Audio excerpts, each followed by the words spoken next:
ko lagi ay long sleeves na t-shirt at faded na lonta. Pero noong makilala kita, nagbagong bigla ang aking timpla. Natutuwa ko na magpariban at mag-ahit ng kilay at least once a month. Hindi ko alam kung anong meron ka na sa akin ay nagpalambot ng bigla. Sinong mag-aakalang lalaki pala ang bibiyag sa tulad kong tigreng gala. Kahit ako'y titibo-tibo, puso ko ay titibok-tibok pa rin sa'yo.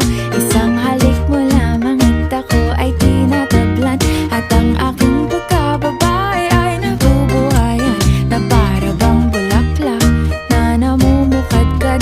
Dahil alaga mo sa dilig at katamtamang sikat ng araw-araw mong pag-ibig sa aking buhay.